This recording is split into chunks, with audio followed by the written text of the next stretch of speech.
saber dos antigos. Terapia para os tempos atuais. Por Giovanni Reale.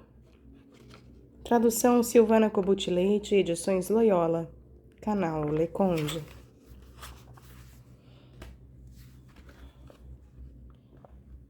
Estamos no 10º capítulo, caros ouvintes. Este é o último capítulo, sendo que ainda haverá o epílogo.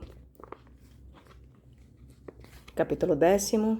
Materialismo e esquecimento do ser. Platão. A segunda navegação e a rejeição de todas as formas de materialismo. Valor da caducidade. Algo que não tem duração, que se contradiz, que tem pouco valor.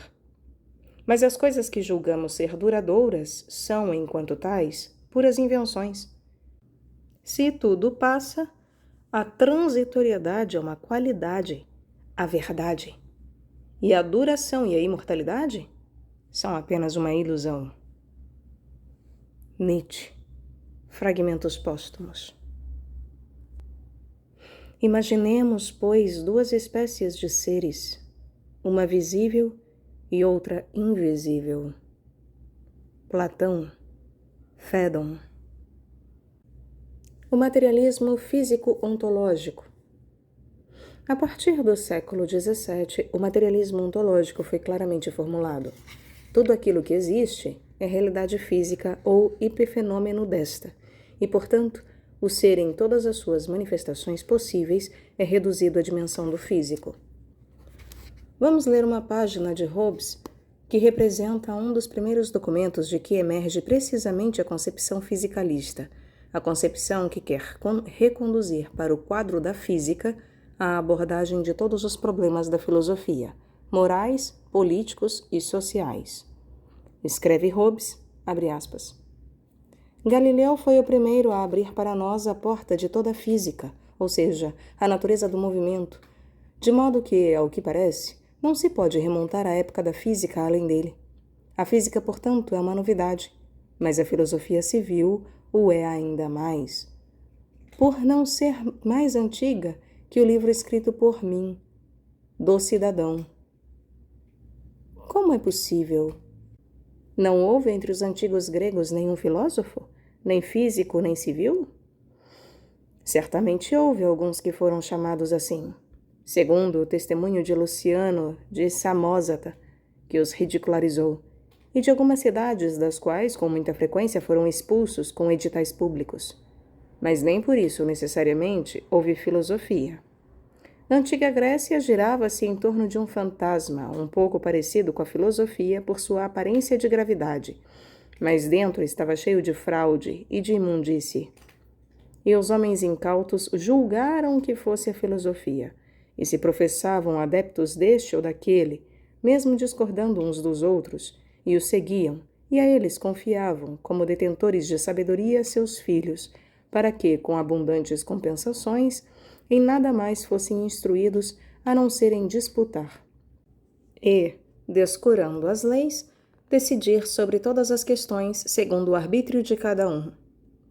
Nascidos naqueles tempos, os primeiros doutores da Igreja, depois os apóstolos, enquanto tentavam defender a fé cristã contra os gentios com a religião natural, começaram também eles a filosofar e a misturar com algumas sentenças extraídas dos filósofos pagãos as sentenças da Sagrada Escritura. Num primeiro momento, de fato, aceitaram de Platão algumas doutrinas menos danosas, mas em seguida, acolhendo muitas doutrinas estúpidas e falsas até dos livros da física acroamática e da metafísica de Aristóteles, traíram a cidadela da fé cristã, quase introduzindo nela os inimigos. Desde aquele momento, no lugar de a teosobeia, tivemos a chamada teologia escolástica, a qual se pôs a caminhar sobre um peção, que era a Sagrada Escritura, e sobre um outro, podre, constituído por aquela filosofia que o apóstolo Paulo chamou vazia, e que poderia ter chamado danosa. De fato, ela suscitou no mundo cristão inumeráveis controvérsias, e das controvérsias fez brotar guerras, semelhante à empusa do cômico ateniense Aristófanes, que em Atenas era considerada um demônio de espécie imutável, com um pé de bronze e um de asno, enviada, como se acreditava, por Hécate, anunciadora da iminente ruína dos atenienses. Contra tal empusa, não se pode imaginar, creio, melhor exorcismo que aquele de distinguir as regras da religião, as quais devem ser requeridas pelas leis para honrar e exercer o culto de Deus, pelas regras da filosofia, ou seja, por dogmas dos indivíduos, e atribuir o que pertence à religião à Sagrada Escritura, e o que pertence à filosofia à religião natural. O que certamente será feito se eu tratar, como procuro fazer, os elementos da filosofia separadamente, com espírito de verdade e clareza. Fecha aspas. Naturalmente, Hobbes não pretende ainda opor-se a Deus, mas, contudo, com o pretexto de que a controvérsia teológica é a antecâmara da guerra civil, tira-lhe filosoficamente o espaço ontológico que lhe compete, com as consequências facilmente imagináveis. Tudo o que é essência espiritual, ou que de algum modo não é corpóreo, é excluído da filosofia. A própria liberdade do homem, em consequência, é negada em seu status ontológico e espiritual. Abre aspas.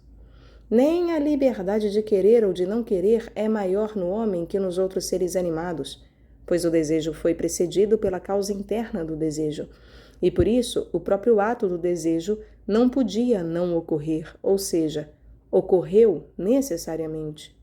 Portanto, que tal liberdade seja livre da necessidade não se verifica nas vontades nem dos homens, nem dos animais. Fecha aspas. Nesse horizonte corporeísta não pode existir nem mesmo espaço para o bem e nem para o mal objetivo, e, portanto, para valores morais autênticos. Para Hobbes, bem torna-se tudo aquilo para que se tende, e mal, tudo aquilo de que se foge. Mas, como alguns homens desejam algumas coisas e outros não, e alguns fogem de algumas coisas e outros não, bem e mal são consequentemente relativos. Nessa perspectiva, não se pode dizer que o próprio Deus seja o bem absoluto, uma vez que, sendo um bem relativo, Deus só é um bem para aqueles que invocam o seu nome, mas não o é de modo algum para aqueles que o insultam. Poderia citar vários exemplos de materialismo nesta ou naquela versão. Limito-me, porém, a contrapor à já clara e consequente formulação de Hobbes uma afirmação bem mais crua. Jacob Molescott, em A Doutrina da Alimentação para o Povo, de 1850, chegou até a sustentar que a condição essencial para a emancipação dos camponeses e dos operários é a melhora da alimentação e que o pensamento em geral depende do fósforo. Foi justamente na conclusão da resenha dessa obra que Ludwig Feuerbach escreveu: O homem é aquilo que come. O materialismo histórico dialético. Muito mais sutil, mas ainda mais corrosivo, é o materialismo histórico dialético de Marx e Engels. Os homens dependem inteiramente de suas condições materiais e daquilo que produzem. Abre aspas. Os pressupostos de que partimos não são arbitrários, não são dogmas, são pressupostos reais, que só podem ser abstraídos na imaginação. Eles são os indivíduos reais, sua ação e suas condições materiais de vida, tanto as que encontram já existentes, quanto as produzidas por sua própria ação. Esses pressupostos podem ser, pois, constatados por via puramente empírica. O primeiro pressuposto de toda a história humana é naturalmente a existência de indivíduos humanos vivos. O primeiro dado de fato a ser constatado é, portanto, a organização física desses indivíduos e sua relação, que dela decorre com o restante da natureza. Aqui, naturalmente, não podemos aprofundar-nos no exame nem na constituição física do próprio homem, nem das condições naturais encontradas pelos homens, como as condições geológicas, orohidrográficas, climáticas e assim por diante. Toda a historiografia deve partir dessas bases naturais e das modificações que elas sofreram no decorrer da história pela ação dos homens. É possível distinguir os homens dos animais pela consciência, pela religião, pelo que se quiser. mas eles começaram a se diferenciar dos animais a partir do momento em que começaram a produzir seus meios de subsistência, um progresso que é condicionado por sua organização física. Produzindo seus meios de subsistência, os homens produzem indiretamente sua própria vida material. O modo em que os homens produzem seus meios de subsistência depende, antes de mais nada, da natureza dos meios de subsistência que eles encontram e que devem reproduzir. Esse modo de produção não deve ser avaliado apenas por ser a reprodução da existência física dos indivíduos.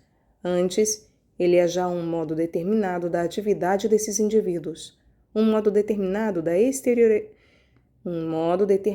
de exteriorizar sua vida, um modo de vida determinado. Como os indivíduos expressam sua vida, assim eles são. O que eles são coincide, pois, com sua produção, tanto com aquilo que produzem, quanto com o modo como produzem. O que os indivíduos são depende, pois, das condições materiais de sua produção. Esta produção só aparece com o aumento da população e pressupõe, por sua vez, relações entre os indivíduos. A forma dessas relações, por seu turno, é condicionada pela produção. Fecha aspas. E ainda, abre aspas, a produção das ideias, das representações, da consciência está, em primeiro lugar, diretamente entrelaçada à atividade material e às relações materiais dos homens, linguagem da vida real. As representações e os pensamentos, a troca espiritual dos homens aparecem aqui ainda como emancipação direta de seu comportamento material. Isso também é válido para a produção espiritual, como ela se manifesta na linguagem da política, das leis, da moral, da religião, da metafísica, etc., de um povo. São os homens os produtores de suas representações, ideias, etc., mas os homens reais atuantes, assim como são condicionados por determinado desenvolvimento de suas forças produtivas e das relações que a elas correspondem até suas formações mais amplas. A consciência jamais pode ser algo diferente do ser consciente, e o ser dos homens é o processo real de sua vida. Se em toda a ideologia os homens e as relações aparecem invertidos, como numa câmara escura, esse fenômeno deriva do processo histórico de sua vida, justamente como a inversão dos objetos na retina deriva de seu processo físico imediato. Fecha aspas. A eliminação da dimensão do ser metafísico. O devir da matéria, que se subtrai a qualquer estrutura ontológica, nitidamente separado de toda forma de ser metasensível, está no centro do niilismo de Nietzsche. Vamos ler um fragmento fundamental. Abre aspas. Feitas essas duas constatações, que com o devir não se deve acrescentar nada, e que sob todo devir não se encontra de modo algum uma grande unidade, onde o indivíduo possa mergulhar totalmente como num elemento de supremo valor, a única escapatória é condenar como ilusão todo esse mundo do devir e inventar um mundo que esteja além desse, como mundo verdadeiro. Mas, assim que o homem percebe que este mundo foi fabricado apenas com base em necessidades psicológicas e que de nenhum modo ele tem o direito de fazer isso, surge a última forma do niilismo, que encerra em si a incredulidade por um mundo metafísico, que proíbe a si mesma de crer num mundo verdadeiro. Nessa posição se admite a realidade do devir como única realidade, se proíbe qualquer tipo de via transversa para chegar a mundos dentro de mundos e a falsas divindades. Mas não se suporta este mundo que, contudo, não se quer negar. O que acontece no fundo? Chegou-se ao sentimento da falta de valor, quando se compreendeu que não é lícito interpretar o conceito geral da existência nem com o conceito de fim, nem com o conceito de unidade, tampouco com o conceito de verdade. Com isso, não se obtém e não se alcança nada. Na multiplicidade do acontecer, falta uma unidade que permeie tudo. O caráter da existência não é verdadeiro, é falso. Não se tem absolutamente mais razão de inventar um mundo verdadeiro. Em suma, as categorias fim, unidade, ser, com que havíamos introduzido um valor no mundo, são novamente extraídas por nós. E agora o mundo parece desprovido de valor. Fecha aspas. E ainda, abre aspas, valor da caducidade, algo que não tem duração, que se contradiz, que tem pouco valor. Mas as coisas que julgamos ser duradouras são, como tais, puras invenções. Se tudo passa, a transitoriedade é uma qualidade, a verdade. E a duração e a imortalidade são apenas uma ilusão. Fecha aspas. Caros ouvintes, caso estejam gostando do que aqui é lido, adquiram o livro. Agradeço, muito obrigada a Felipe, que nos comprou e nos presenteou com este livro. Você também pode fazer parte deste trabalho ao comprar um livro pela lista da Amazon, como o Felipe fez. Peço também para que curtam, compartilhem, comentem e inscrevam-se no canal. E, caso possam, devam e queiram, por favor, doem para o canal também, auxiliando este trabalho, ajudando em sua manutenção, etc. Centavos serão muito bem-vindos.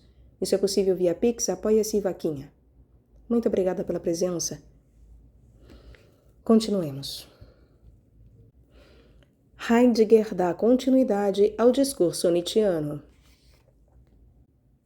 Heidegger modulou o tema de Nietzsche. Como já indiquei em outros capítulos, as extremas consequências. A morte de Deus significa a eliminação do ser suprassensível e transcendente, a perda e o esquecimento do ser como tal. O objetivo torna-se, em consequência, aquilo que o sujeito põe como objeto de sua representação. Além disso, o homem tende cada vez mais a reduzir todos os materiais corpóreos a meios à sua total disposição e, portanto, a sujeitá-los à própria vontade de potência. Leiamos um texto fundamental, abre aspas. O matar Deus alude ao fato de que os homens suprimiram o mundo suprassensível em seu ser em si. A morte é o evento em que o ente como tal não é certamente anulado, mas torna-se outro em seu ser. Mas nesse evento também o homem, e sobretudo o homem, torna-se outro. Ele se torna aquele que suprime o ente no sentido do ente existente em si. A insurreição do homem na subjetividade constitui o ente como objeto, mas objeto é aquilo que é posto em seu ser pela representação. A supressão do ser em si, a morte de Deus, tem lugar na certeza de subsistência mediante a qual o homem se certifica da disponibilidade dos materiais corpóreos, animados e espirituais. O todo em vista de sua própria segurança, que visa ao domínio do ente como objetivo possível, a fim de conformar-se ao ser doente, à vontade de potência. Fecha aspas. E de maneira ainda mais acentuada, Heidegger indica o resultado final do niilismo no desaparecimento da verdade do ser e, portanto, seu desembocar no nada do ser. Abre aspas. A essência do niilismo reside na história, em virtude da qual, no próprio aparecimento do ente como tal em seu conjunto, não há nada do ser como tal e de sua verdade, de modo que a verdade do ente, como tal, passa pelo ser, enquanto está ausente a verdade do ser. Quando começou a elaborar o niilismo, Nietzsche certamente descobriu alguns traços do niilismo, mas os explicou de forma nihilista, deixando escapar a essência do niilismo. Nietzsche jamais reconheceu a essência do niilismo, como de resto fez toda a metafísica antes dele. Mas, se a essência do niilismo reside na história em virtude da qual, no surgimento do ente como tal, em seu conjunto, está ausente a verdade do ser, de modo que nada há nele do próprio ser e de sua verdade, consequentemente a metafísica, como história da verdade do ente como tal, é niilismo em sua própria essência. Como a metafísica é o fundamento histórico radical da história universal determinada em bases ocidentais e europeias, em consequência, esta última é nihilista num sentido totalmente novo. Partindo da estrutura destino do próprio ser, o nihil do nihilismo significa que o ser é sustentado por nada. O ser não entra na luz da própria essência. No surgimento do ente como tal, o ser permanece excluído. A verdade do ser escapa, é esquecida. O niilismo seria, portanto, em sua essência, uma história que concerne ao ser. O não ser pensado teria, pois, suas raízes na própria essência do ser, sendo o próprio ser a subtrair-se. O ser se subtrai retraindo-se na própria verdade. Ele protege a si mesmo e se esconde nessa proteção. Fecha aspas. O desafio de Platão ao materialismo. As páginas centrais de Phaedon constituem a primeira demonstração racional da existência de um ser suprassensível e transcendente que dá sentido ao ente sensível em todas as suas formas. Pelas razões que logo explicarei detalhadamente, são uma verdadeira magna carta da metafísica ocidental. Aqui, efetivamente, Platão explica como, tendo partido da filosofia dos físicos ou naturalistas e tendo tomado consciência da existência desta, chegou à descoberta da nova dimensão do ser. Como Platão faz Sócrates descrever o trajeto espiritual do sensível ao suprassensível, muitos estudiosos se perguntaram se isso reflete, pelo menos no ponto focal, a experiência de Sócrates, ou se não se trata antes da de Platão, ou se, enfim, não se trata de uma inextricável mistura de elementos socráticos com elementos platônicos. Na realidade, não se trata da descrição de um trajeto histórico, mas emblemático.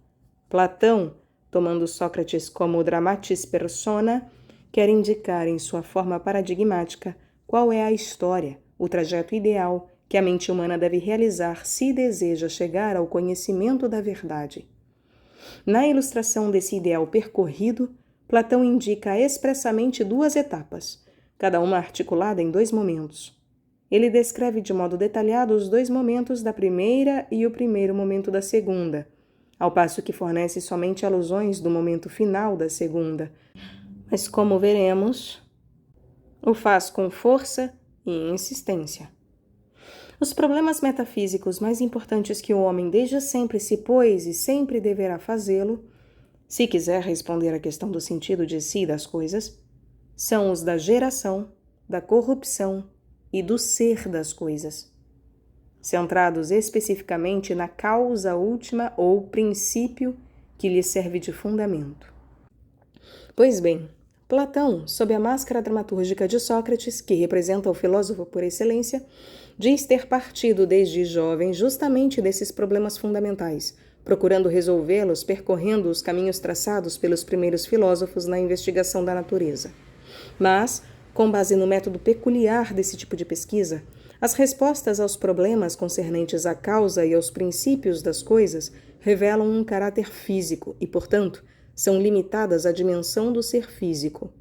A vida, por exemplo, explicada com esses critérios, ter-se-ia gerado pelos processos ligados ao calor e ao frio.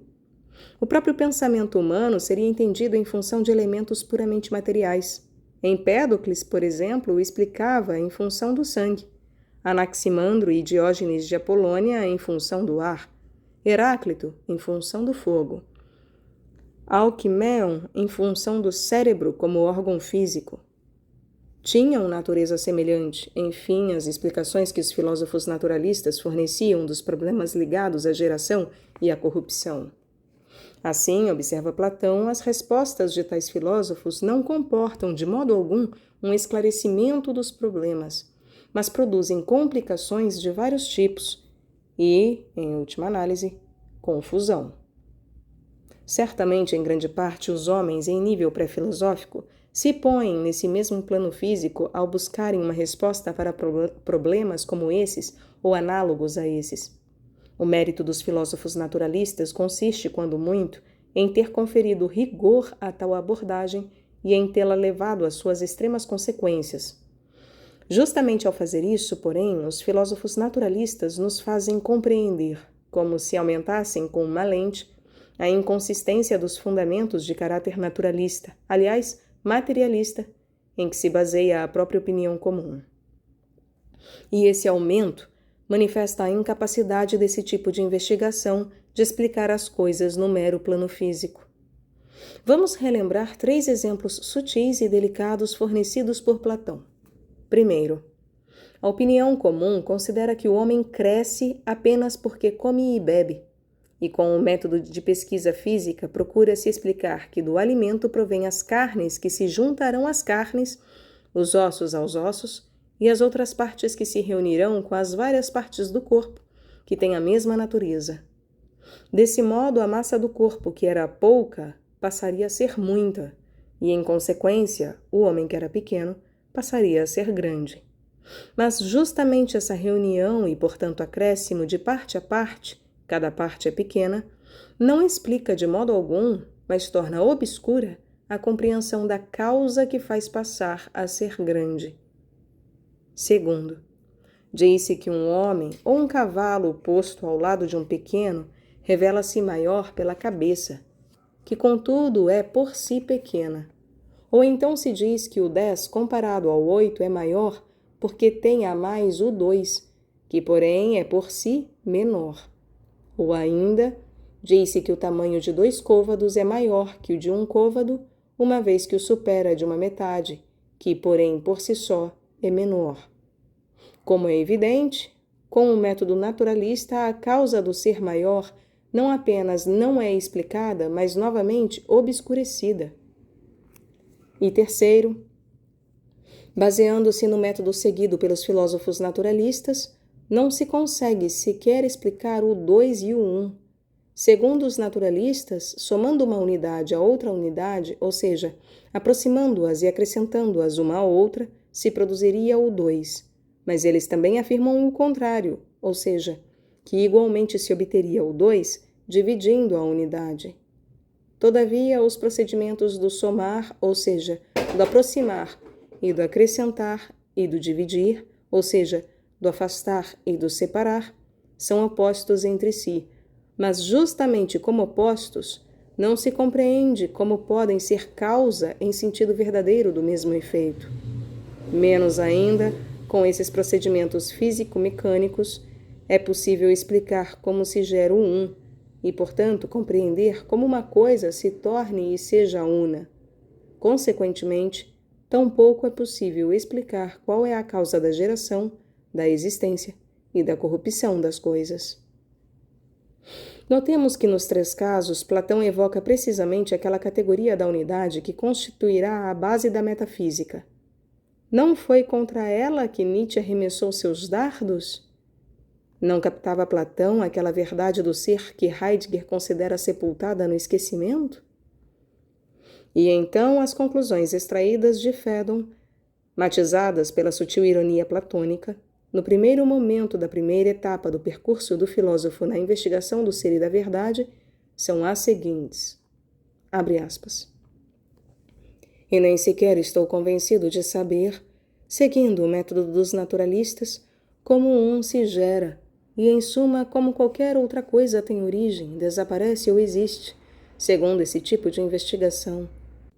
E procuro outro tipo de investigação, porque esta, de qualquer modo, não me serve. Fecha aspas. Rumo à descoberta do mundo inteligível. Dentre os filósofos físicos, foi Anaxágoras, com sua doutrina da inteligência, quem ofereceu uma grande esperança a Platão. O filósofo de Clasômenas efetivamente afirmara que a inteligência é causa de tudo, e isso teria conseguido oferecer uma solução adequada aos problemas de que estamos falando. Mas ele não pôde dar a esta afirmação um fundamento apropriado e uma consistência conveniente, uma vez que o método físico que ele ainda aceitava tornou-se um obstáculo.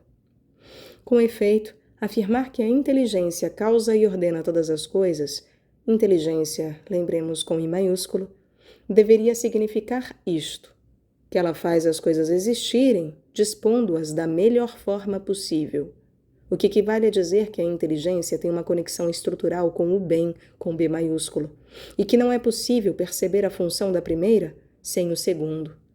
Portanto, para pôr de modo correto a inteligência como causa da geração, da morte e da existência das coisas, deve-se pôr ao mesmo tempo também o bem como causa, uma vez que a inteligência só pode agir em conexão com o bem.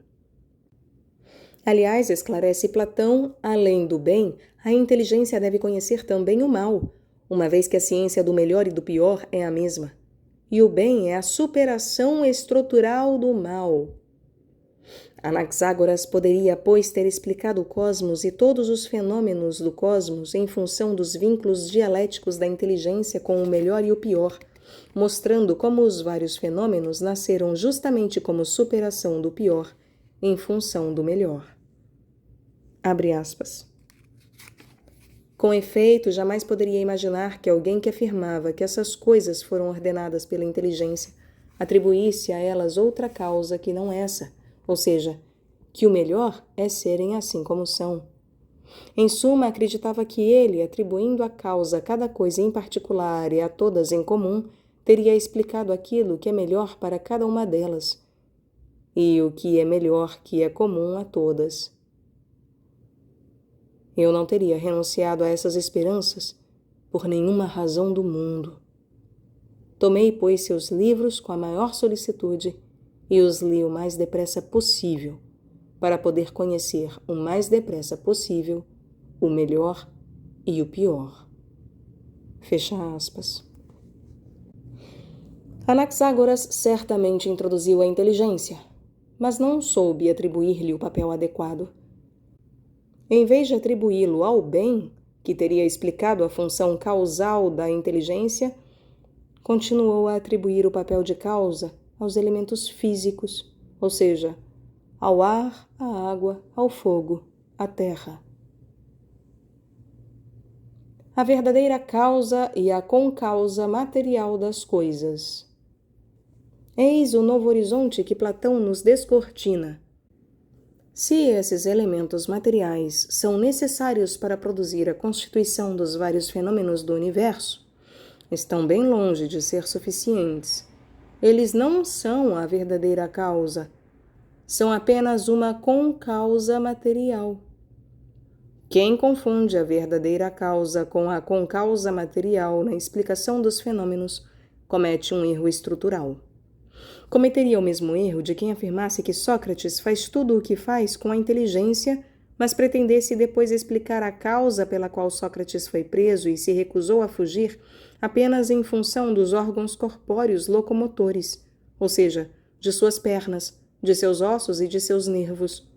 E, enquanto se refere apenas a coisas como essas, não fizesse nenhuma referência àquela que foi a verdadeira causa, isto é, a escolha de Sócrates do justo e do melhor, do bem, feita com sua inteligência. É evidente que, se não tivesse os órgãos físicos, Sócrates não poderia fazer as coisas que faz. Mas ele age mediante aqueles órgãos como concausa instrumental, e não como causa verdadeira e conclusiva. A causa verdadeira e real é a inteligência de Sócrates que escolhe a justiça e, portanto, atua em função do melhor, do bem. Portanto, conclui Platão, a inteligência cósmica e os elementos físicos não são suficientes para manter unidas as coisas. É preciso atingir outra dimensão que nos leve ao conhecimento da verdadeira causa, a qual a inteligência se conecte estruturalmente. Esta é a dimensão do inteligível que só pode ser alcançada com um método diferente do método dos físicos, pondo-se num outro plano, aquele que Platão diz ter alcançado com a segunda navegação, a qual constitui o grandioso e emblemático símbolo do filosofar metafísico. Vamos ler o texto-chave, que já citamos no capítulo 9. Abre aspas. Isso, ligar a inteligência aos elementos físicos e não ao bem, significa não ser capaz de distinguir que a verdadeira causa é outra, e outro é um meio sem o qual a causa jamais poderia ser causa. Parece-me que a maioria, andando às apalpadelas como nas trevas, usando um nome que não lhe convém, chama desse modo o meio como se fosse a própria causa. E é por esse motivo que alguém, envolvendo a Terra num turbilhão, supõe que a Terra fique parada por efeito do movimento do céu, enquanto outros põem embaixo dela o ar como base, como se a Terra fosse uma gamela. Mas, quanto à força que faz com que a Terra, ar e céu tenham agora a melhor posição possível, ninguém procura essa força, ninguém e nem acredita que ela tenha uma potência divina. Acreditam, ao contrário, haver descoberto um Atlas mais forte, mais imortal e mais capaz de sustentar o universo, recusando-se a aceitar que o bom e o conveniente é efetivamente aquilo que une e mantém unido. Eu teria o maior prazer em me tornar discípulo de alguém que me ensinasse o que é tal causa. Mas não pude adquirir esse conhecimento. Nem o encontrei, nem o recebi de outros. Pois bem, gostarias, Sebes, que descrevesse a segunda navegação que empreendi para ir em busca daquela causa? Fecha aspas. A segunda navegação como símbolo de acesso ao suprassensível. Segunda navegação, Deuteros Plus, é uma metáfora deduzida da linguagem marinhesca, e seu significado óbvio parece ser aquele que nos fornece Eustásio, o qual, referindo-se ao que diz Pausânias, explica-nos o seguinte, abre aspas, chama-se segunda navegação àquela que alguém realiza quando, na ausência de vento, navega com os remos. Fecha aspas. Essa explicação, como os estudiosos aceitaram há tempos, encontra confirmação em Cícero, o qual contrapõe ao método do Pandere Vela Orationis o do Dialecticorum Remis Propelleri. Pois bem, a primeira navegação feita por Platão com as velas ao vento corresponderia às pesquisas que ele realizou seguindo os naturalistas e os métodos destes. A segunda navegação, feita com os remos, e portanto muito mais trabalhosa e comprometedora, corresponde ao novo método introduzido por Platão, o qual leva à conquista do mundo suprassensível. Portanto, as velas ao vento dos físicos eram os sentidos e as sensações. Os remos da segunda navegação são os raciocínios e os postulados racionais. Eis o texto de Platão que introduz a segunda navegação. Abre aspas. Depois disso, como estava cansado de indagar acerca das coisas, com o método dos filósofos naturalistas, julguei que deveria acautelar-me para não ter a mesma sorte dos que estudam o sol durante um eclipse, porque alguns estragam os olhos por não tomarem a precaução de observar a imagem do sol refletida na água ou em matéria semelhante. Pensei nisso e receei que minha alma viesse a ficar completamente cega, observando as coisas com os olhos e procurando captá-las com cada um dos outros sentidos. Julguei, pois, que devia buscar refúgio em certos postulados e procurar neles a verdade das coisas que existem. É possível que a comparação que acabei de fazer não seja perfeitamente exata, pois nem eu aceito sem reservas que quem considera as coisas à luz desses postulados as considere em imagens mais do que aquele que as considera na realidade.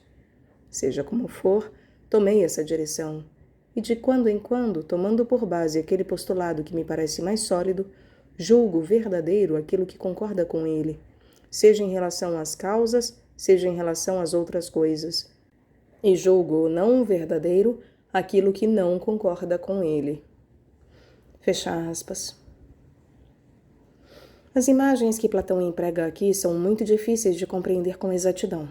Assim, convém esclarecê-las detalhadamente. O Sol com o eclipse indica a realidade sensível. Antes dessa passagem, Platão já explicara que as realidades sensíveis são falhas e inferiores em relação a outras realidades não sensíveis, às quais se assemelham, mas de maneira imperfeita. Evidentemente, o Sol não eclipsado, considerado em si e por si, simbolizaria aquelas outras realidades não sensíveis, de que Platão logo falará. Os olhos, mais do que ser considerados ao pé da letra, devem ser entendidos como símbolo de todos os sentidos. A imagem do Sol eclipsado refletido na água indica, ao contrário, os raciocínios e os postulados que são mais seguros que as sensações. A cegueira da alma, provocada pela observação direta com os olhos do Sol eclipsado, simboliza, como Platão diz expressamente, o efeito enganoso provocado pelos sentidos em quem aspira ao verdadeiro conhecimento. De fato, os sentidos não esclarecem, mas obscurecem as coisas. Desse modo, a mensagem que Platão quer transmitir torna-se clara. O método empregado pelos pensadores naturalistas, ligado aos sentidos, não esclarece, mas obscurece o conhecimento. O novo método, portanto, deverá fundar-se nos logoi, e, mediante estes, deverá tentar captar a verdade das coisas. E em que consiste a verdade das coisas? Abre aspas. Quero explicar-te mais claramente o que estou dizendo, porque creio que ainda não me entendes.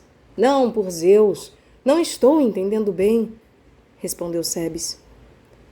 Contudo, continuou Sócrates, não estou anunciando nenhuma novidade, mas apenas repito aquelas coisas que sempre, em outras ocasiões e até no raciocínio anterior, tenho continuado a repetir. Tentarei mostrar-te qual espécie de causa elaborei, e por isso volto novamente àquilo de que muitas vezes se falou. E por essas coisas começo, partindo do postulado de que existe um belo em si e por si, um bom em si e por si, um grande em si e por si, e assim por diante. Então, observa se as consequências que derivam desses postulados te parecem as mesmas que parecem a mim. Parece-me que, se há alguma outra coisa que seja bela além do belo em si, por nenhuma outra razão é belo a não ser por participar desse belo em si, e digo o mesmo de todas as outras coisas. Concordas comigo acerca dessa causa? Concordo. Então nem compreendo mais, nem posso admitir as outras causas, as dos sábios. E se alguém me diz que uma coisa é bela por sua cor viva, ou pela forma física, ou por outras razões desse tipo, logo trato de me livrar de todas essas coisas, porque em todas elas eu me confundo. E só disso estou convencido, simplesmente, grosseiramente, talvez ingenuamente, que nenhuma outra razão faz aquela coisa ser bela, a não ser a presença ou a participação daquele belo em si, seja qual for a forma dessa relação. Não desejo insistir agora nessa relação, mas insisto simplesmente em afirmar que todas as coisas belas são belas em virtude do belo. Esta me parece a resposta mais segura a dar a mim e aos outros, e atendo-me a ela, julgo que não errarei nunca, e que seja seguro para mim e para qualquer outro responder que as coisas belas são belas em virtude do belo. Acaso não é esta a tua opinião? Sim. E não achas também que todas as coisas grandes são grandes, e que as maiores são maiores em virtude da grandeza, e que as coisas menores são menores em virtude da pequenez?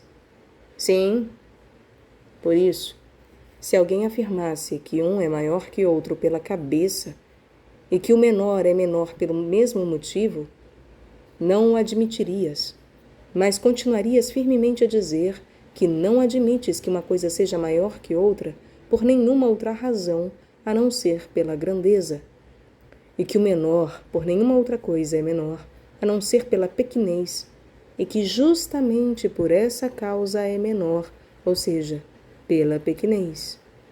E dirias isto temendo que, se dissesses que alguém é maior ou menor pela cabeça, não te objetassem, em primeiro lugar, que é impossível que, em virtude da mesma coisa, o maior seja maior e o menor menor, e depois que também é impossível que pela cabeça, que é pequena, o maior seja maior, já que seria realmente prodigioso que uma coisa fosse grande em virtude de uma coisa pequena.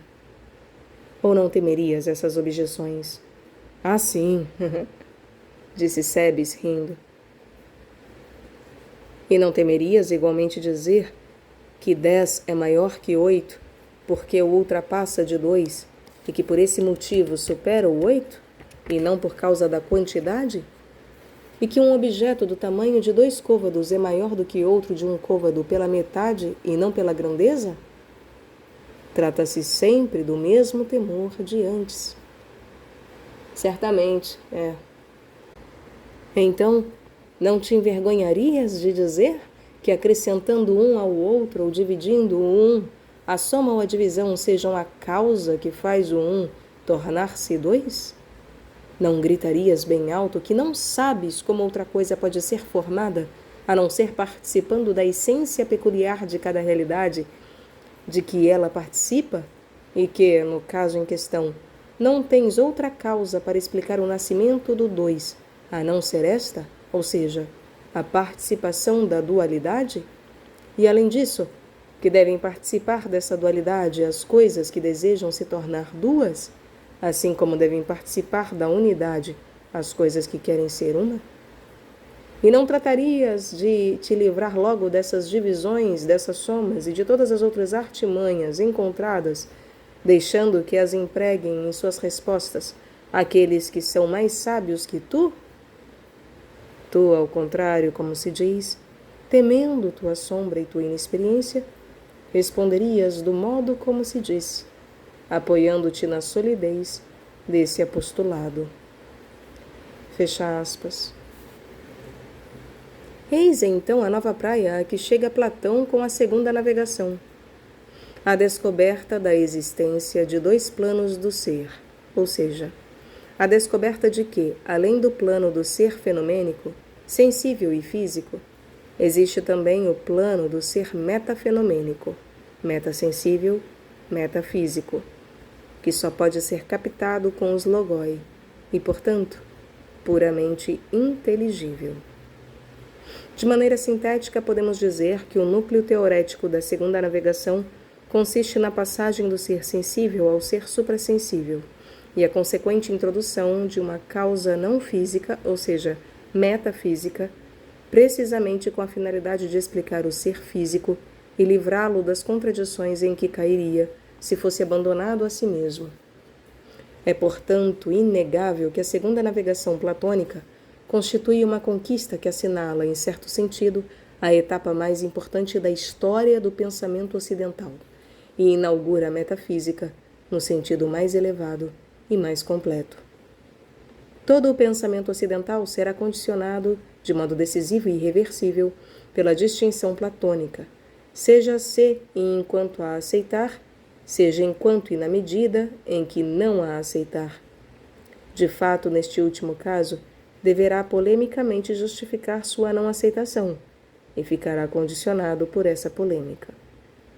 Efetivamente, é depois da segunda navegação platônica, e só depois dela, que se pode falar de corpóreo e incorpóreo, de sensível e suprassensível, de empírico e metaempírico, de físico e suprafísico. É só à luz dessas categorias teoréticas que os pensadores anteriores, e com maior razão os posteriores que as negarão, revelam-se materialistas. A natureza e o cosmos físico não são mais a totalidade das coisas que são, mas somente a totalidade das coisas que parecem ser. Com Platão, a filosofia atingiu o mundo inteligível, aquela esfera das realidades que não são sensíveis, mas somente pensáveis. E o que é pensável, se pensado de modo coerente, só pode ser. Parmênides já dizia: a mesma coisa é o pensar e o ser.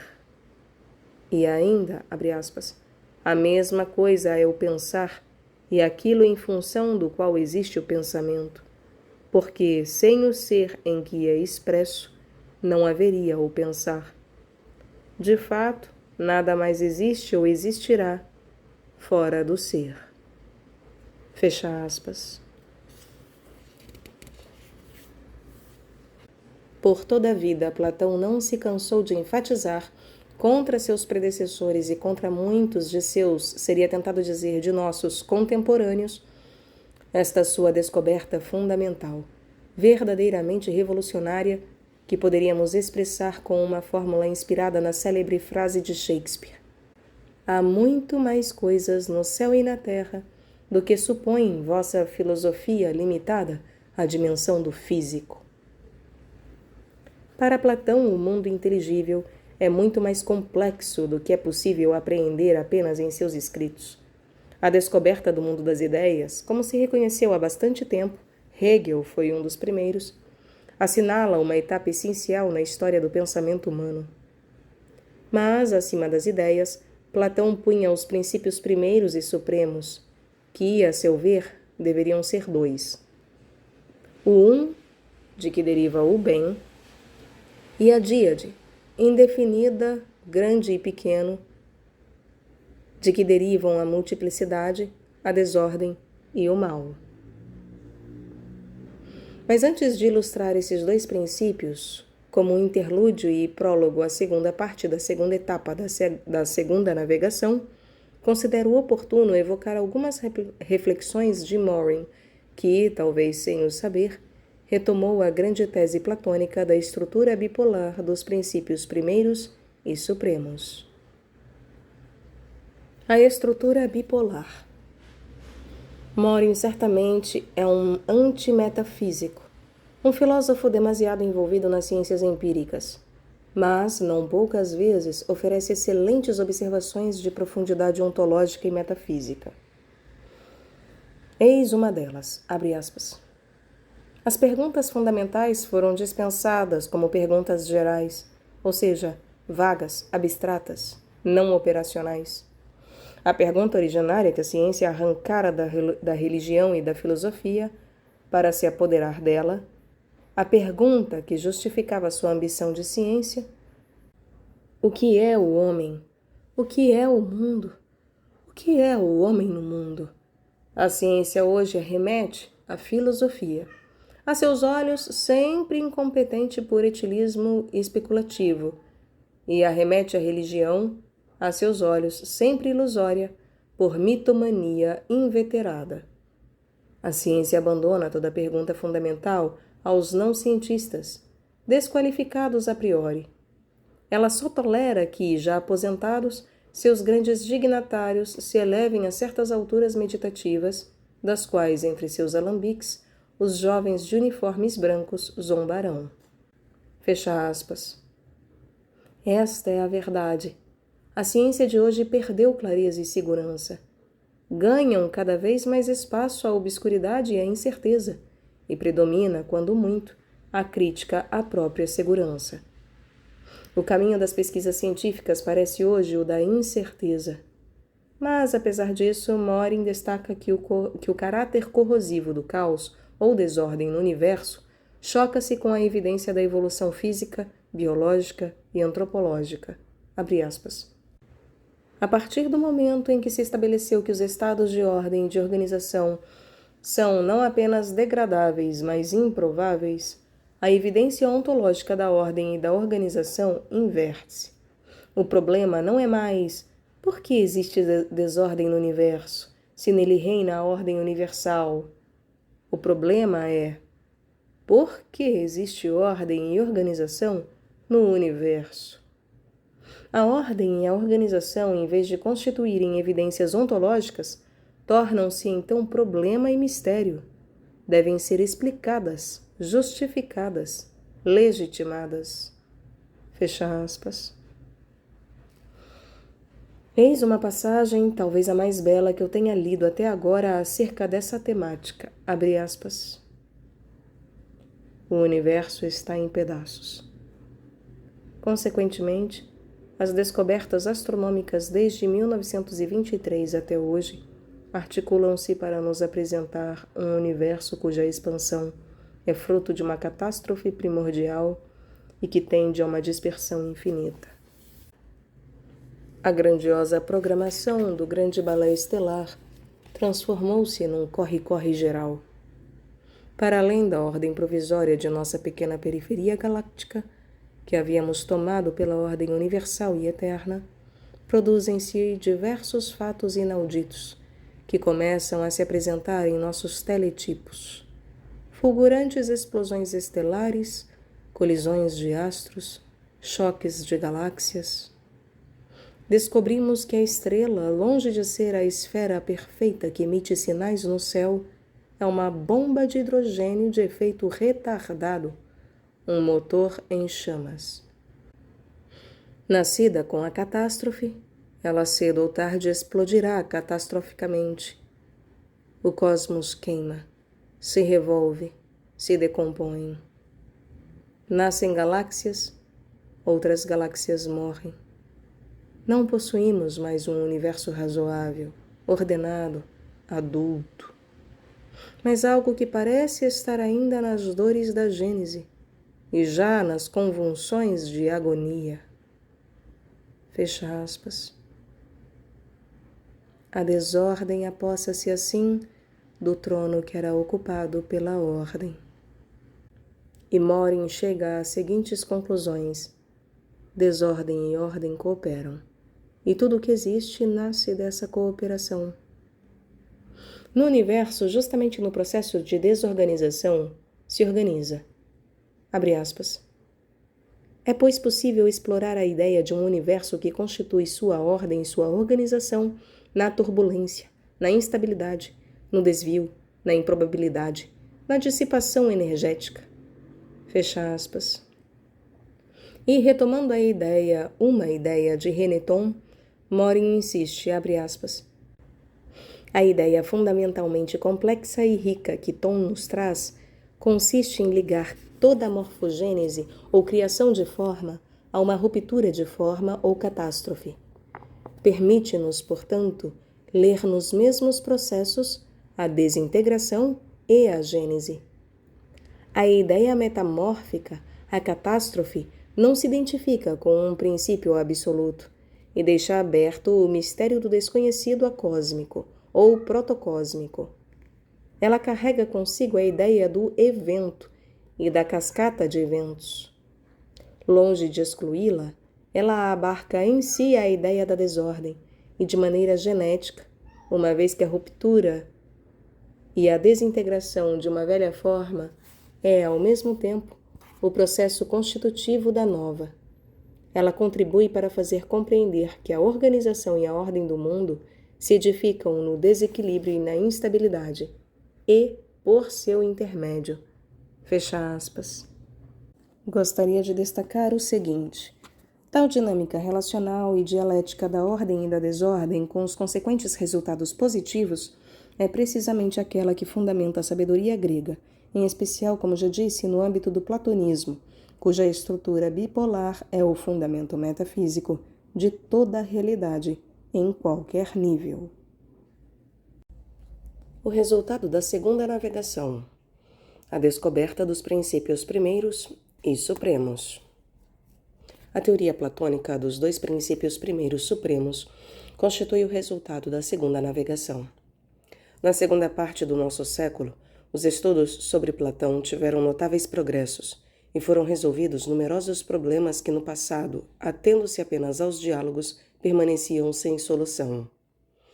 Compreendeu-se finalmente a forma de entender os vários tipos de mensagem transmitidos por Platão, que viveu numa época em que estava sendo levada a termo uma revolução cultural, com o domínio da escrita como meio de comunicação sobre a oralidade, que predominava no passado. As posições tomadas por Platão são, em poucas palavras, as seguintes. O filósofo pode confiar à escrita muitas mensagens, mas não aquelas que para ele constituem as coisas de maior valor, ou seja, as verdades conclusivas. A escrita é um jogo sublime, mas não passa de um jogo em que o filósofo não põe seu empenho. Certamente o filósofo escreverá muitas coisas em rolos de papel, mas confiará suas coisas mais valiosas apenas à oralidade dialética, ou seja, escrevendo-as nas almas dos homens. Seus discípulos diretos, encabeçados por Aristóteles, informam-nos que Platão professou doutrinas não escritas, que reservou justamente à oralidade dialética as suas aulas na academia. Discorri amplamente sobre essa questão em meu escrito Para uma Nova Interpretação de Platão, e a ele remeto o leitor que queira dispor de todas as provas e documentos necessários. Limito-me agora a algumas alusões aos conteúdos das doutrinas não escritas de forma a focalizar o problema de que estamos tratando. O primeiro ganho notável da segunda navegação, como vimos acima, é a descoberta de um novo tipo de causa, que consiste no ser puramente inteligível das ideias. A existência dessas realidades leva à explicação de todas as coisas em função de tais entes inteligíveis, à exclusão de que o sensível e material possa ser considerado no nível de verdadeira causa, e, portanto, a redução do sensível a meio ou instrumento com que se realiza a verdadeira causa. As coisas belas serão explicadas, pois, não com os elementos físicos, cores, figuras e similares, mas em função da beleza em si, a ideia do belo. As coisas grandes e pequenas serão explicadas não com base na comparação entre algumas partes das coisas físicas, mas em função da grandeza em si, da ideia de grande, e da pequenez em si, da ideia de pequeno. Explicar-se-á que 10 é maior que 8, não por causa do 2, mas por causa da pluralidade, ideia de pluralidade. As formas de obtenção do 2 e do 1 serão explicadas não mediante as operações físicas de divisão e soma, mas mediante a participação da ideia do 2 e da ideia do 1. Em geral, pois, a primeira etapa da segunda navegação consiste em tomar por base o postulado mais sólido, com o qual as realidades inteligíveis são admitidas como verdadeiras causas e, consequentemente, consideram-se como verdadeiras aquelas coisas que concordam com esse postulado e como não verdadeiras aquelas coisas que não concordam com ele. E, portanto, nega-se às realidades puramente físicas o papel de verdadeiras causas. Nesse ponto termina a primeira etapa da segunda navegação, a qual, se aqui se encerrasse, certamente não exprimiria o pensamento de Platão em sua inteireza. Sua conclusão deverá, porém, ocorrer no âmbito da oralidade dialética e não nos escritos, pelos motivos acima explicados, uma vez que o filósofo, segundo Platão, não deve colocar por escrito as coisas que para ele são de maior valor. Todavia, Platão deixou toda uma série de remissões alusivas às doutrinas não escritas, destinadas àqueles leitores que as conheciam por ter frequentado suas aulas, e que hoje podemos reconstruir a partir dos testemunhos de seus discípulos diretos. No Fédon, justamente em conexão com sua segunda navegação, encontram-se não poucas dessas remissões. Se alguém atacar o próprio postulado em que fundamenta a teoria das ideias, o que deverá ser feito? A resposta dada por Platão é a seguinte: antes de refutar as objeções, será preciso submeter a exame todas as consequências que derivam do apostulado, com a finalidade de averiguar se concordam entre si. E para justificar o apostulado, será preciso buscar um apostulado ainda mais elevado, e será preciso proceder dessa forma até se obter o postulado apropriado, aquele que não precise de nenhum outro apostulado. Abre aspas. Se, pois, alguém quisesse agarrar-se ao próprio apostulado, deixarias que falasse e só lhe darias uma resposta depois de considerar todas as consequências que dele derivam, para ver se elas concordam ou não concordam umas com as outras. E depois, quando chegasse o momento de explicar o próprio postulado, teria de explicá-las, procedendo da mesma maneira, ou seja, tomando por base um outro apostulado, aquele que te pareceria o melhor entre os que são mais elevados, até atingires um resultado satisfatório. Fecha aspas. Como se isso não bastasse, todo o procedimento argumentativo do diálogo, que se baseia quase inteiramente nos apostulados das ideias, termina enfatizando o seguinte, abre aspas, realmente, disse Símias, tampouco tenho motivo para não crer na doutrina da imortalidade da alma fundada na teoria das ideias, diante do que se disse. Mas a amplitude do tema que estamos discutindo e a desconfiança que alimento pela fraqueza humana obrigam-me a manter ainda dentro de mim um pouco de desconfiança pelas coisas que foram ditas. Ao que respondeu Sócrates, Tuas palavras são muito justas, Símias, e fazes bem em dizê-las. Contudo, os apostolados que apresentamos antes, mesmo se vos parecem dignos de fé, não deixam de merecer um exame mais profundo. E se os examinais dialeticamente com toda a precisão requerida, como acredito, podereis compreendê-los na medida em que um homem é capaz de fazê-lo. E se ele for claro para vós, então não precisareis buscar mais nada. Fecha aspas. Somente os princípios supremos e não as ideias podem constituir aquilo que, uma vez adquirido, não requer a busca de nada mais elevado. Mas uma vez que esta exegese ainda continua a deixar muitos estudiosos perplexos, convém ler um testemunho de Sexto Empírico, que confirma aquilo que eu disse. Há realidades anteriores aos corpos, que são causa do ser dos corpos, mas nem por isso elas são as causas primeiras e supremas. Abre aspas. Consideremos, por exemplo, como as ideias, com I maiúsculo, que segundo Platão são incorpóreas, pré-existem aos corpos, e como cada coisa que se gera o faz com base em relações com elas.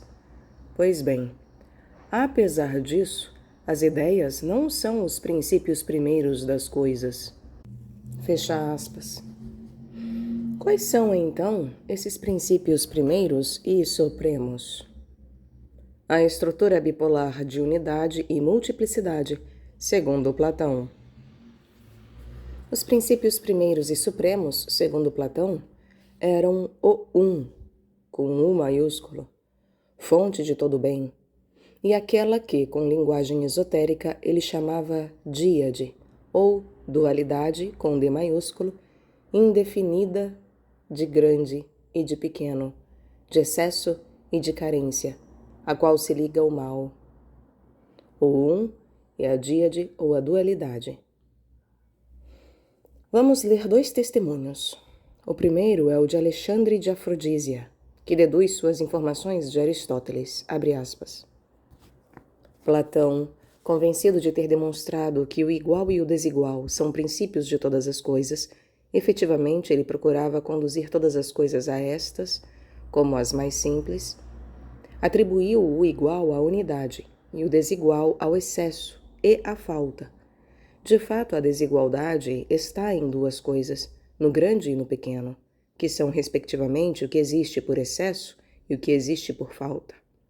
Por isso, Platão denominou-a também dualidade indeterminada, porque nem um nem outro, isto é, nem o que excede e nem o que é excedido, enquanto tal, é determinado, mas é indeterminado e infinito. Fecha aspas. O segundo testemunho deriva também de um amigo de Platão, Hermodoro, e Simplício o deduz de Porfírio, que por sua vez o deduzia de um livro de Dercílidas, abre aspas. Como muitas vezes Aristóteles afirma que Platão diz que a matéria é o grande e o pequeno, deve-se saber que Porfírio atesta que Dercílidas, no 11º livro da Filosofia de Platão, em que se trata da matéria, cita um texto de Hermodoro, amigo de Platão, extraído do tratado que se dedica a Platão, em que se diz claramente que Platão pôs a matéria no âmbito do indefinido e do indeterminado, e a esclareceu partindo daquelas coisas que admitem o mais e o menos, no rol das quais se insere o grande e o pequeno. Fecha aspas. A ação do uno bem sobre a díade do indeterminado, ou do excesso e falta e da desordem, produz uma espécie de determinação e definição ontológica do ilimitado, indeterminado e indefinido, excesso e falta. O ser que daí surge é uma espécie de síntese que se manifesta como unidade na multiplicidade, desordem levada à ordem. O uno bem está acima do ente. A díade indefinida de excesso-falta está, ao contrário, em certo sentido, abaixo do ser. Mas esta linguagem esotérica torna bastante difícil uma compreensão adequada desta no nível sintético. É muito mais simples entender a linguagem que Platão empregou no Timeu, que trata da problemática cosmológica, convocando aquela ordem e aquela desordem e suas relações dialógicas, evocadas também por Morin. Eis um primeiro texto de Platão, bastante claro, abre aspas. A geração deste cosmos produziu-se como mistura constituída de uma combinação de necessidade e de inteligência.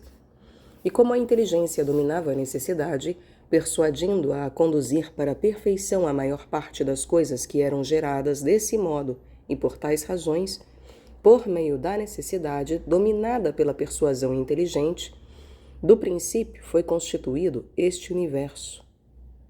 Fecha aspas. O cosmos é, pois, para Platão, justamente a relação dinâmica de princípios opostos, e em particular da transformação do princípio da desordem em ordem. Abre aspas.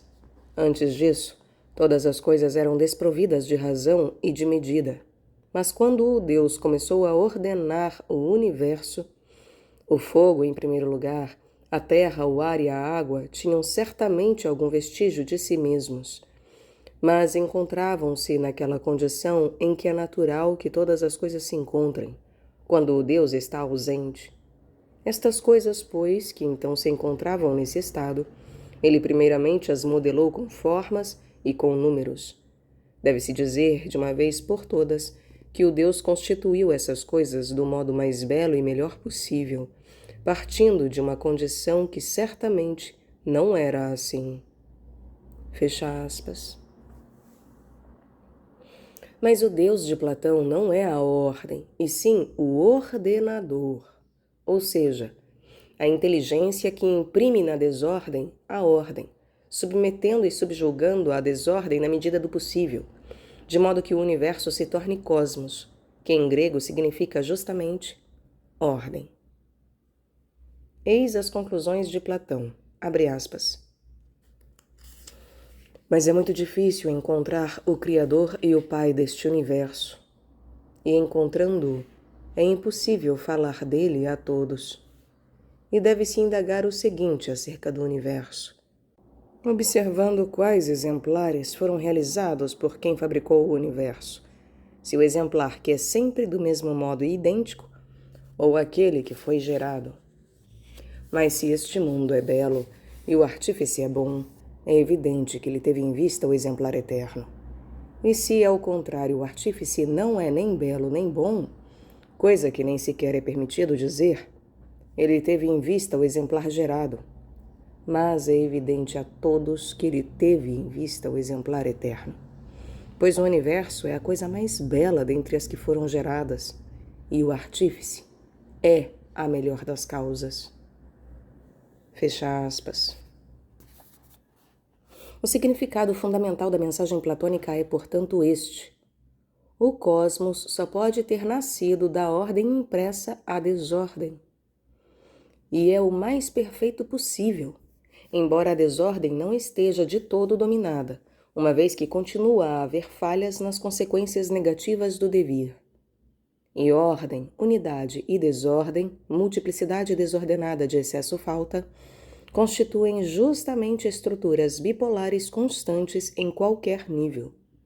O Deus platônico é justamente o poder da inteligência que garante a estrutura dialética da multiplicidade em todos os sentidos. Ele, abre aspas, possui em medida adequada a ciência e, ao mesmo tempo, o poder de misturar muitas coisas em unidade e, de novo, separá-las da unidade em muitas. Mas nenhum homem, agora, é capaz de fazer nem uma coisa e nem outra, e nem conseguirá fazê-lo no futuro. Fecha aspas. E nenhum homem por conta própria, ou seja, tomando a si mesmo como medida de todas as coisas, nem de longe é capaz de fazer aquilo que Deus faz. Mas o Deus platônico, depois de ter criado os deuses, indicou-lhes o modelo, exortando-os a imitar o poder que ele mesmo empregou na criação do cosmos, o de produzir unidade na multiplicidade, levar ordem à desordem. E teve o mesmo comportamento para com as almas dos homens. Gostaria de concluir meu último capítulo com um aprofundamento acerca desse ponto. O bem e o mal, a ordem e a desordem, no nível antropológico e ético-político. Nietzsche, como vimos, rejeitava exasperadamente toda a divisão entre bem e mal. E em todas as suas formas e variantes, o niilismo se manifestava justamente na negação dessa distinção, ou pelo menos na perda do sentido fundamental do bem e do mal. Mas, com a segunda navegação, Platão captou o fundamento dos valores com a teoria das ideias e dos princípios. Gostaria agora de precisar em que sentido ele entendia o bem e como se exerce o domínio do bem sobre o mal no nível antropológico e ético-político. O homem pode realizar o bem imitando o demiurgo, fazendo exatamente aquilo que este fez na criação do cosmos: levar ordem à desordem, unidade à multiplicidade desordenada, segundo o excesso e a falta. Leiamos um texto básico que os estudiosos com muita frequência esqueceram. Abre aspas.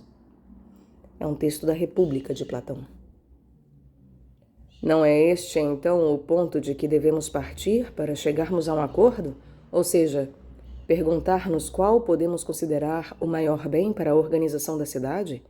A que o legislador deve visar ao estabelecer as leis? E qual é o maior mal?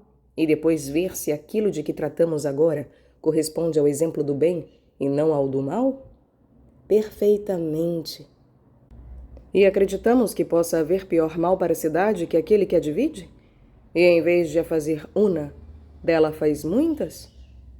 E qual o melhor bem que aquele que a mantenha unida e a torne una? Fecha aspas. Portanto, o estado perfeito, segundo Platão, deveria ser aquele que, no nível mais elevado, leva a unidade à multiplicidade dispersiva na medida exata, ou seja, ordem à desordem. Os estados corruptos são, ao contrário, aqueles em que pouco a pouco prevalece a multiplicidade dispersiva sobre a unidade, ou seja, a desordem sobre a ordem. Prevalece a cisão diádica até chegar a limites extremos. Estados corruptos são, ao contrário, aqueles que pouco a pouco prevalece a multiplicidade dispersiva sobre a unidade, ou seja, a desordem sobre a ordem. Prevalece a cisão diádica, ou seja, há uma divisão em dois, até chegar a limites extremos, divisões múltiplas.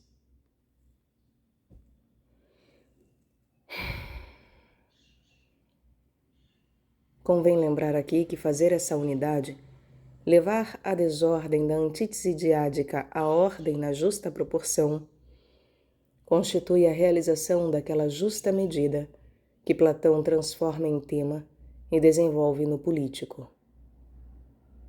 Imprimir ordem na desordem consiste precisamente na realização adequada do bem, que é medida suprema de todas as coisas.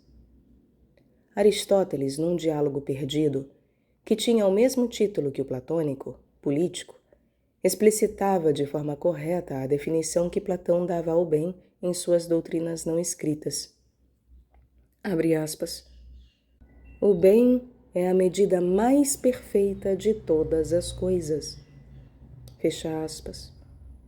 Portanto, o bem é igual a uno, que é igual à medida suprema de todas as coisas.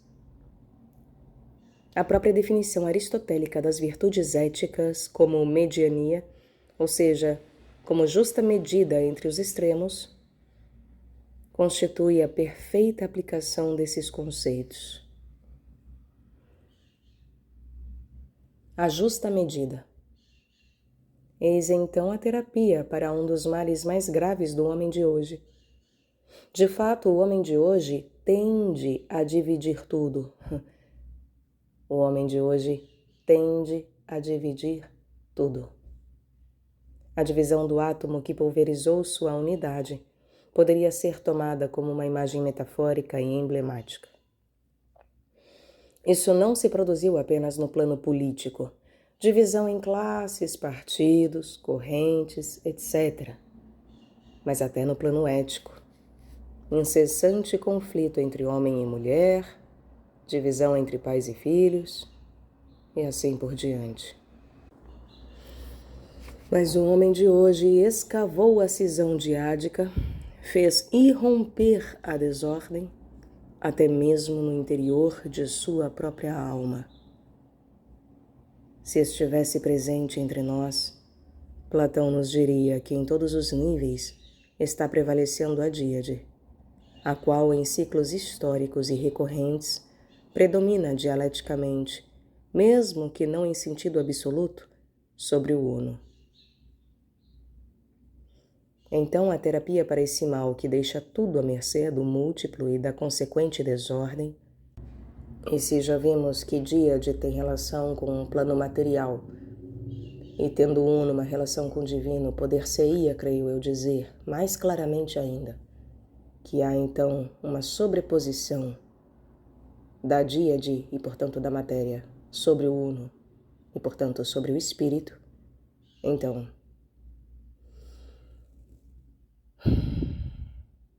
a terapia para esse mal, que deixa tudo à mercê do múltiplo e da consequente desordem, só pode derivar do ato de levar a unidade na multiplicidade e assim criar ordem e produzir harmonia naquelas coisas que dependem do homem.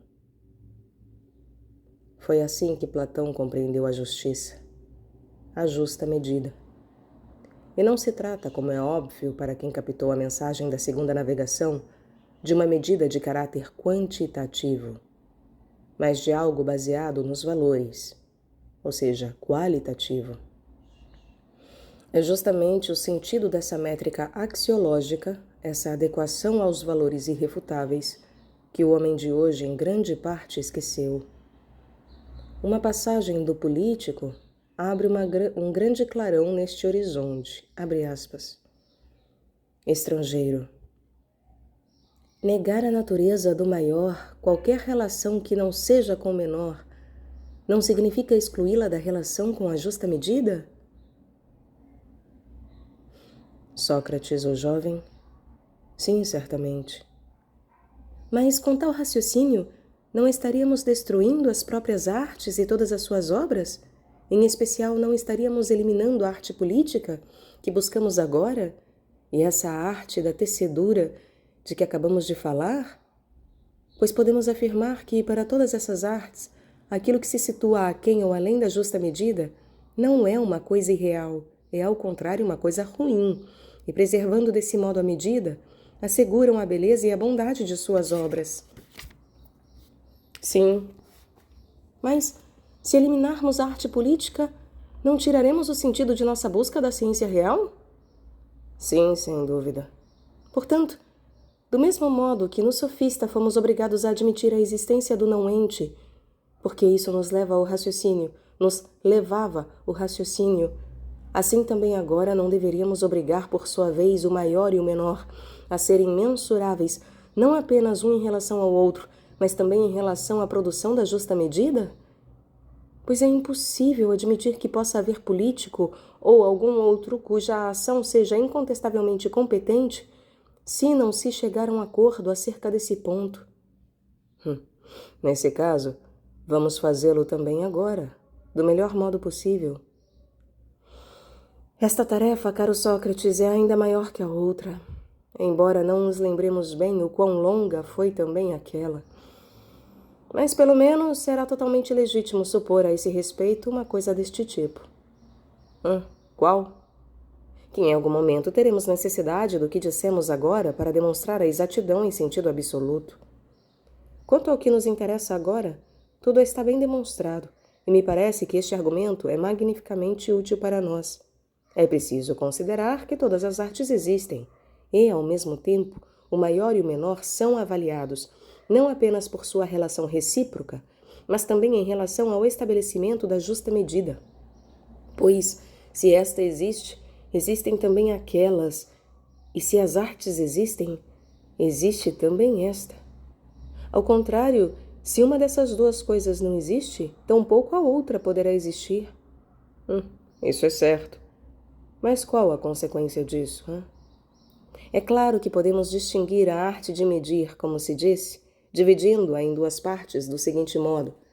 De um lado, colocaríamos todas as artes que avaliam o número, o comprimento, a profundidade, a largura e a velocidade em relação a seus opostos. De outro, todas as artes que se referem à justa medida, ao conveniente, ao oportuno, ao que é devido, a tudo que foge dos extremos e tende ao meio. Fecha aspas. É justamente essa métrica axiológica, esse reconhecimento da justa medida, a única a levar ordem à desordem. Uma proposta terapêutica no mais alto grau para o homem de hoje, que vive na desmedida.